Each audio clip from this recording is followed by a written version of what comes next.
Hello Team Authentic all over the world! In this episode, ito na yung nire-request nung ilan sa inyo na nagpaplanong pumunta ng Dubai, UAE. So dito sa vlog natin, kumbaga ito na yung all you need to know bago kayo pumunta ng Dubai. Gagawin nating mabilis at maikli itong vlog na to as much as possible. Basta ang importante, kahit papaano kumpleto yung maibibigay nating information. So simulan na kagad natin sa visa. Ito yung isa sa pinaka-importante. So siguro kasalanan din namin, pasensya na, ang dami sigurong na-confuse doon sa sinabi namin na meron kaming kinontak sa Facebook or sa WhatsApp. So ganito kasi yan, yung visa kasi ng UAE dapat manggagaling siya mismo sa UAE. So wala ditong, meron ditong agency, may mga travel agency, pero may contact din sila sa UAE. So ang pinaka madali na procedure kapag meron kayo doong kamag-anak or meron kayong, ano tawag doon, merong sponsor.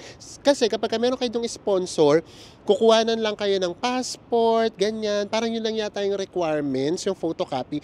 Tapos yung sponsor nyo na lahat na mag-aasikaso. Naasikasuhin nila lahat yun doon mismo na sa UAE. So sa case halimbawa ninyo, kung pupunta kayo ng Dubai or nandoon yung kamag-anak ninyo, so yun, doon siya manggagaling. Sila na mag-aasikaso. Pero since nga tayo, wala tayong sponsor, ang pwede rin natin gawin via airline. So for example, yung Emirates, isa yung Emirates. So kapag nag-book kayo sa Emirates, meron daw managed bookings, and then doon na yon na mag-a-add kayo, na magpapa-sponsor kayo sa Emirates ng visa. So mas mura siya actually, mga nasa 5,500 pesos lang din ata. Pangalawa, yung mga hotels. Yung mga hotels naman, yung pwedeng mag-sponsor, mga medyo mas mahal talaga. As in yung mga 4-star or 5 stars hotel yata, yung pwedeng mag-sponsor. Next, meron din namang mga travel agency dito sa atin sa Pilipinas na nag-o-offer. For example, sa Relly, nung nagtanong kami, 9,000 pesos. So, mahal siya for us. Dalawa kami ni Enzo. Kaya naghanap pa kami. So, ngayon, ito yung ginawa natin, guys. Ang ginawa natin, kumontak tayo ng agency na nasa UAE. Yung sa atin, ang nakontak natin, yung pinaka-agency nila ay nasa Abu Dhabi. So ito yung ibig namin sa inyong sabihin, hindi namin sinasabi na parang nag-backdoor tayo or yung parang palusot. Wala siyang ganon. Or fixer, hindi tayo dumaan ng fixer. Talagang travel agency sila na talagang legit doon sa UAE. Ang sinasabi namin na medyo mahirap yung magtiwala sa tao, yung employee mismo. Yes, yung si agency A, legit siya. Pero yung makakausap kasi natin, mga empleyado. So, paano ba natin malalaman na yung empleyadong yun legit? Yun yung mahirap. So, sa case natin, or sa situation natin, pinalad tayo kasi yung nakausap natin, legit. Kaya nakapasok, nakalabas tayo ng Dubai. Pero, hindi ito yung fixer, hindi tayo dumaan sa tamang proseso. Yun kasi talaga yung tamang proseso. Ang mahirap nga lang yung magtiwala. Kaya yung sinasabi namin sa inyo, ayaw naming magbigay ng kahit sino, tapos hindi naman namin na-try. Kaya kung meron kayong makakausap, for example, sa Facebook or sa WhatsApp, so siguraduhin nyo talaga na affiliated, or hindi talaga affiliated, talagang doon talaga sila nagtatrabaho sa agency na yon na base sa UAE. And then, meron naman nga na portal na pwede ninyong matrace na na-process yung visa ninyo, kasi malalaman doon kung active yung visa, kung kailan siya in-apply, and then kung hanggang kailan yung validity niya. So yun. So guys again, kaligtasan natin yung pagpasok sa mga bansa na may visa. Kaya hindi tayo pwedeng yung, for example, dadaan sa Pandaraya or whatsoever. Hindi siya ganun. So sa amin, ang hiningi lang sa amin na requirements ay yung flight details or yung ticket mismo. Actually, yung hotel, parang sinabi nga sa amin kahit na sila na mag-provide. Kasi ano naman yung kailangan lang naman kasi yung confirmation na meron kayong na-book na hotel. And then, yung photocopy ng ating passport page. So, yun lang yung hiningi sa atin. Plus, kasama na dun sa binayaran natin yung insurance. Next na tayo, tungkol naman sa flight. So, ito yun, kapag meron naman kayong budget, pwede kayong mag-Emirates. Again, sa Emirates, kung doon kayo, pakiramdam lang namin, una, mas komportable siya. Pangalawa, pwede na nga silang mag-arrange ng visa ninyo. Now, kung katulad naman namin kayo ng on a budget, yung 8 hours flight, okay yun sa amin ni Enzo. Sinabi nga namin doon sa vlog natin na yung 12 hours nga na train ride, kinaya natin, di ba? So, yun lang naman yun. Ang ibig lang namin sabihin kung konti lang yung difference. Kasi kapag nag-search kayo online, may times na yung Cebu Pacific halimbawa, nasa 30,000 siya, balikan. And then, yung Emirates naman, nasa 35 to 38,000 siya, balikan. Pero ito yun, kailangan nyo i-consider na yung Cebu Pacific, hindi doon kasama yung meals. So, magdadalawang meals kayo, which is 500 pesos per meal per pax. And then, wala pa rin doon yung baggage allowance ninyo. So, for example, mag-a-add kayo ng flight na halimbawa na balikan na dalawang meals. So, 4 na meals, that's 2,000. And then, meron pa kayong baggage. So, pagpalagay natin 1,500 isa. So, that's 3,000. So, imagine niyo yun, additional 5,000 din siya. So, yung 30,000, hindi siya all-in. Unlike yung Emirates, all-in na siya. Meron na siya, yun nga, yung pinaka-flights, meron siyang in-flight meals, and then meron pa siyang baggage allowance. Yung kung katulad nga namin din kayo na hindi naman nagba-baggage allowance, syempre, mas makakatipid tayo kung Cebu Pacific. So, yun lang naman yun. So, kung may bibigyan ulit kami ng pagkakataon, and then pupunta ulit tayo ng Dubai, ano ba yung ibubok namin na aeroplano? Depende talaga sa price. Kasi for example, ngayon, nag-check kami ng May 5 to 12, yung Cebu Pacific ay 16,000 lang. Ayan, lagay na lang din namin sa ibaba, 16,000.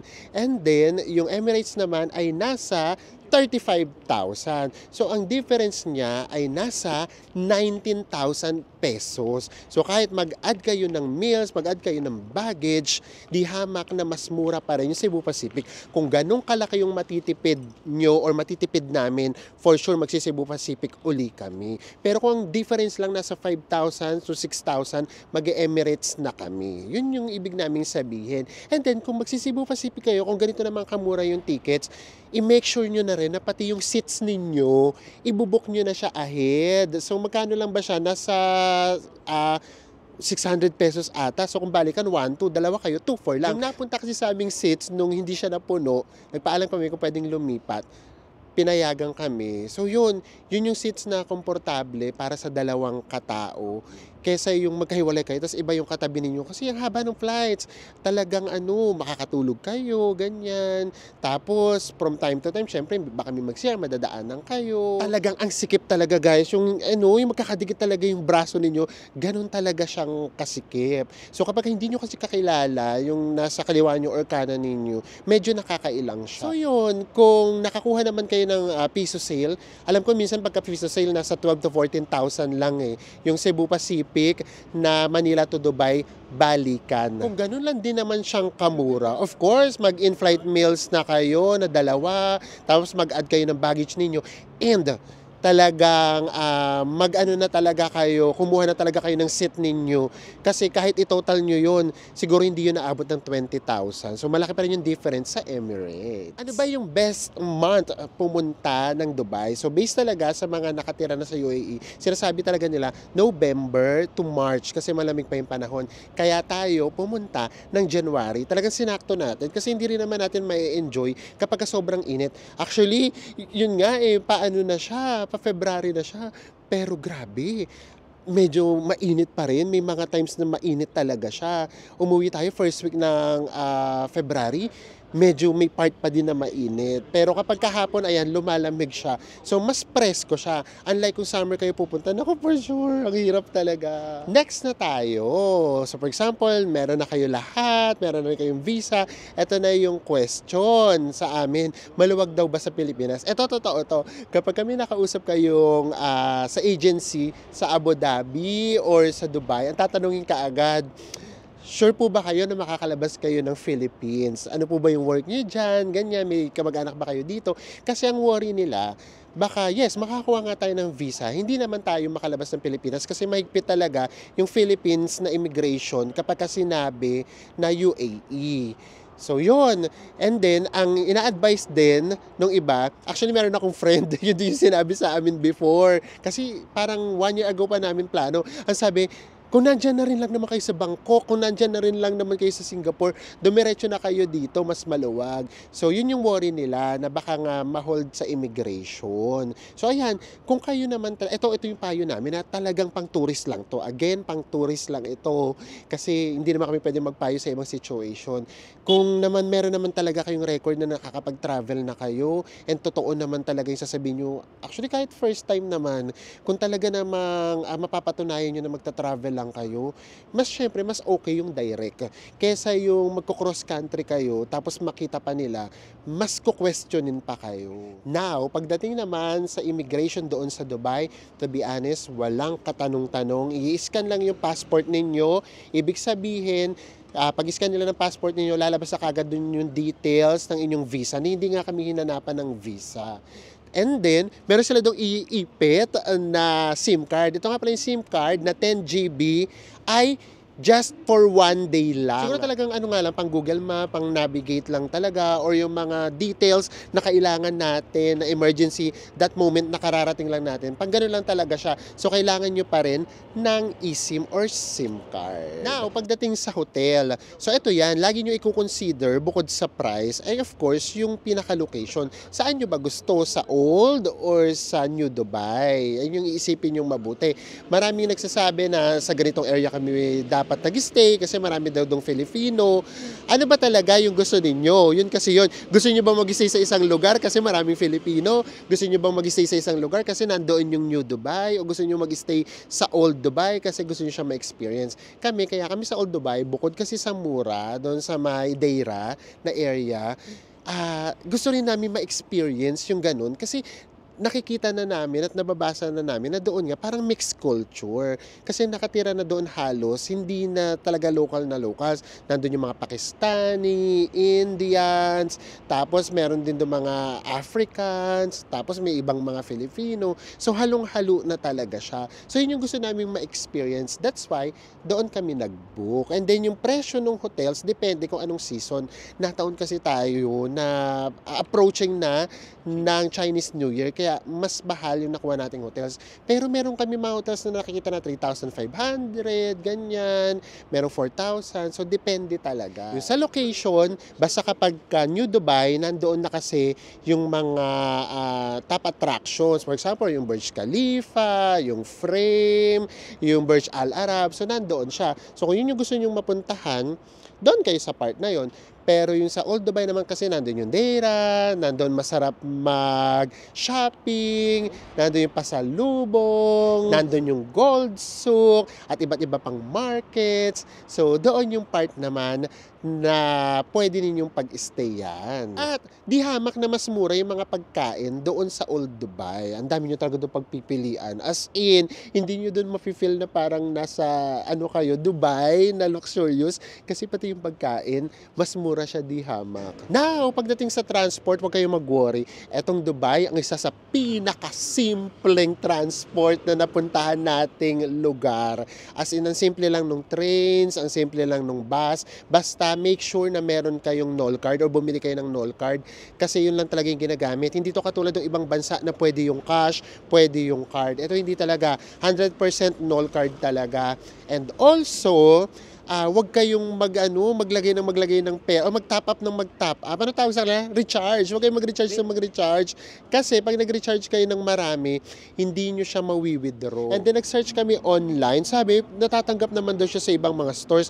Ay, may nagtanong kami ng mga stores, walang tumanggap. And then doon sa buses, nakita namin na make sure na bago kayo sumakay na meron kayong 7.5 AED or dirhams kasi yun yata dapat yung magiging minimum na pamasahe. Pero meron tayong mga ka-authentic na sinabi na kailangan daw 10, na sinabi daw yata 15, lalo daw sa mga trains kasi daw kapag ka daw chinek, baka daw ma-penalty kayo. Pero kami kasi hindi namin siya na-experience and ang nabasa lang talaga namin yung sa bus. Now, punta na tayo sa food. So kami, swerte nga talaga na doon kami sa Deira na part nag-stay doon sa Old Dubai kasi mas mura mura yung mga pagkain. And then, ang ginagawa namin ni Enzo, kapag alam namin na magtutour kami doon sa New Dubai, bago kami umalis, kakain muna kami doon sa Deira.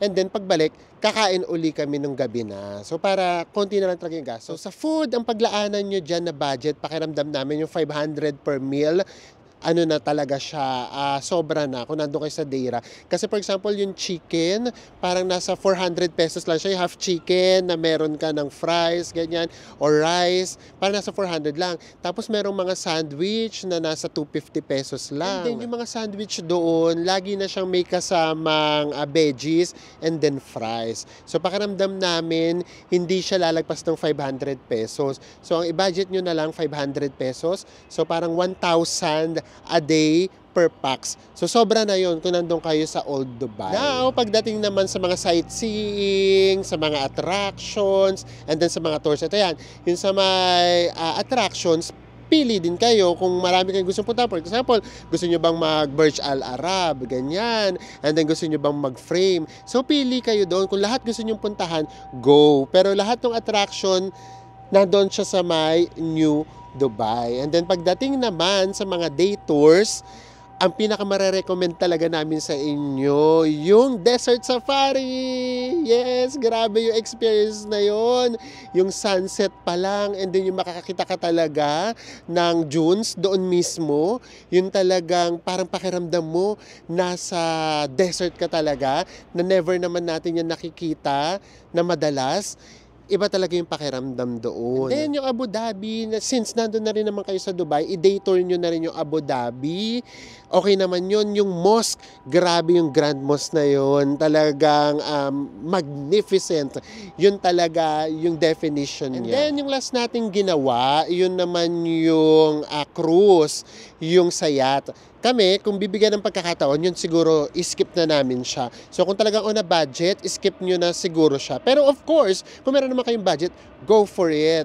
Kasi ano lang siya, 1.5 hour lang siya. Tapos nasa 1,800 pesos. So imagine niyo kung 10 kayo, that's 18,000. So yeah, so para sa amin, pwede siyang tanggalin doon sa tours. And then attractions guys, marami pa doon pwedeng puntahan, ang dami pang sinasuggest sa amin. Pero ang ginawa kasi namin, bago tayo doon pumunta, naglista na kami ng mga attractions, and then pumili lang kami ng mga gusto talaga naming puntahan. At of course, yung afford ng budget natin. Next question, yes! Patapos na tayo guys! Huwag na kayo mainip, ito na! Next question ninyo, is it safe to travel sa Dubai, lalo na daw sa mga solo female traveler? Ito lang ha, based lang to sa experience namin. Safe na safe sa Dubai. Walang nangyari sa amin na kahit ano, wala kaming nakitang na-witness na crime, wala kaming na-witness na parang nag-aaway, so wala siyang ganun. And then, kahit gabi kami lumalakad, wala pa rin kami na-experience na kahit ano. And meron namang mga surveys and statistics na nagsasabi at nagpapatunay na ang Dubai ay isa sa mga top 10 safest cities in the world. So pakiramdam naman namin, safe naman. Although, ayun na nga, meron kaming na-experience na parang nambubudol. Yun nga yung pimple scam. Ano ba yung pimple scam? Tapos ngayon lang namin nabasa na bukod pala sa pimple scam, meron din pala mga health something issue. For example, ay parang meron kang dark spot sa mukha mo. Ganyan din yung nangyari sa akin. Meron pala akong sakit sa bato, meron pala akong sakit sa ganyan. Syempre in English to. Ito yung mga litanya ng mga scammers. Ayun pa rin sinasabi sa amin. So sabihin halimbawa na meron kayong pimples, yung pimples na yan, ang ibig sabihin yan, meron kayong malalang sakit. So para hindi na mangyayari yung sakit o hindi na lumala, o-offeran na kaagad kayo ng mga gamot, supplements, ganun. So, scam siya. So, para kanyang i-hypnotize. Yun. So, kaya pag kami nagganon sa inyo, alis ka agad kayo para wala nang question pa. So, yun lang na may scam na experience namin, dalawa. At never naman kami na-scam. Next question, ano bang dapat gamitin? Cash or card? So, kami ni Enzo, syempre nga nung bago pumunta, di kasi nga namin paalam yung situation. Pero ang totoo, mas convenient kung card yung gagamitin. So, hindi na kami nagpapalit ulit ng cash. Simula lang tayo nagpalit. Yung mga sumunod na araw, puro cards na lang yung ginamit natin. Kasi, unti mo yung mga restaurant doon sa Deira, tumatanggap sila ng cards. Yung kasi wala ng conversion. Unlike kasi magpapalit ka pa, mag-withdraw ka pa. Yun kasi may mga minus pa. So, yun. So, para sa amin, mas convenient gamitin and mas okay yung cards. Pati sa mga supermarkets, ang ginagamit na lang din namin talaga cards. At saka pagka magta-top up or magre-recharge ng NOL card, yun na din ang ginagamit namin. Kaya yung ang konti na nga nung pinalit namin na AED, meron pang natira. So yes, super convenient ang card sa Dubai. Next topic na tayo. So bago kami dun pumunta or nung nalaman na nandun na kami, ang dami na rin sa ating mga ka-authentic na nagsabi na, oy, ingat kayo dyan kasi may discrimination dyan, ang baba ng tingin sa ating mga Filipino. So ganun yung sinasabi. Pero luckily naman, doon nga kasi tayo sa Deira. Sa Deira nga kasi, ang mga nakasalamuhan natin, alam niyo yung mga workers din, mga Pakistani, Indians, sila usually mga workers doon, ay yung babait nila. Kami first time namin makahalubili mga Pakistani kasi Indian, nakapunta na tayo sa India, so alam na namin na mababait talaga sila. Bukod dun sa mga scammers ha, mababait talaga yung mga normal, ano bang normal, mga locals talaga ng India. Pero yung mga Pakistani, first time namin silang nakahalubilo. Alam niyo yung babait nila. Promise, may times doon na magpapa-take out kami, tinatanong kung i-deliver daw ba. Although, gano'n naman pala talaga sa Dubai, i-deliver talaga sa mismong bahay or sa room number ninyo. So, gano'n sila. Tapos tuwing kakain kami, nga, brother, kuya, gano'n na, buddy, gano'n, pare, ganyan. Yung mga Africans naman, palabati rin sila. And then, kung hindi man kayo magbatian, carry lang. Minsan, katabi namin sila. Minsan, ano na, tsaka ano na sila dun, parang at home na talaga sila. Actually, medyo mas maiingay nga yung mga African. So, ganun sila ka-at home doon. So, wala kaming na-feel na kahit anong discrimination. Wala naman kami masyadong nakasalamuha na locals. So, wala talaga. Pero ito, patawarin nyo na kaagad kami ha, magpapakaanis kami. Pinigil namin tong sabihin doon sa sa mga vlogs na ginawa natin, lalo na nung last vlog natin. Pero wala, kailangan lang namin itong sabihin. So ngayon pala na kami ng tawad sa inyo. And kaya rin na kami nakapag-decide na sabihin na to kasi meron sa aming nag-PM na naka-experience ng discrimination din doon sa Dubai. Alam niyo kung ano yung masakit doon, kung kanino, sa mga kapwa nating Filipino. Promise. So may nag-ano sa amin, may nag-PM na, nako, na-discriminate ako dyan, yung bibili ko ng bag. Tapos Filipina siya. So nung sinabi ko, nung tumuro daw siya ng bag, ang sinabi daw ay, naku, you cannot afford this. Sabing ganun. So anyways, yun yung experience niya. Pasensya na dun sa nag-PM, hindi ko na sinabi yung name mo. Kami, ang experience naman namin, hindi naman tungkol sa estado ng buhay, kundi sa estado namin sa Dubai. O again muna, hindi lahat ha. Meron kami dong mga nakasalamuhan, lalo yung mga katimutentik natin, ang babait. Tapos nakita nyo naman, di ba, sa may bilihan ng perfume, and then, yung mga nagtatrabahong mga DH, yung mga nag-aalaga ng bata, ay grabe sila, ang babait nila. Talagang sila pa yung magsasabi ng kabayan, ayan, ingat kayo. Parang ganyan. Na-experience namin yung discrimination, yung mga medyo matataas yung position siguro sa trabaho. For example, manager sa bangko, tapos manager sa store, ganyan. Kasi di ba, namimili-mili kami, tapos nagtatanong kami, halimbawa na, saan po dito yung yung merong tax refund? Ang sabi sa amin, ha? Magta-tax refund kayo? Magti-TNT rin naman kayo dito. So, ganun. Yung tingin nila sa amin, hindi kami turista. Ang tingin nila, as in magti-TNT. Tapos meron din doon, naku, baka maano tayo, malaman nila kasi isa lang, wag na lang. Basta meron din doon na parang, nako, dadami na naman yung Pilipino na na magkakaproblema sa mga exit kasi nandoon nga daw kami. Parang ganun. So yung discrimination, na feel namin siya sa kapwa natin mismong Pilipino na nagtatrabaho sa Dubai. So ilan lang naman yun, 3 or 4 lang naman yung nakasalamuhan namin na ganun. Pero the rest ang babait. Lalo na nga, naku, shoutout dyan sa mga talaga DH doon na proud na yun yung trabaho nila. Ang importante, nagtatrabaho po kayo ng marangal at nabubuhay po ninyo yung mga mahal ninyo sa buhay na nandito sa Pilipinas. Saludo po kami sa inyo. Kaya yung mga merong kamag-anak or merong mga magulang na nagtatrabaho sa ibang bansa, lalo na sa Dubai, na mga DH, na mahalin ninyo yung mga magulang ninyo. And ang maitutulong natin sa kanila or may susukli natin sa kanila, pagbutihin natin yung pag-aaral natin kung nag-aaral pa tayo, para naman sa susunod, ang sasabihin natin sa kanila, ma, uwi ka na. Kami naman, parang sarap kantahin ng mapa.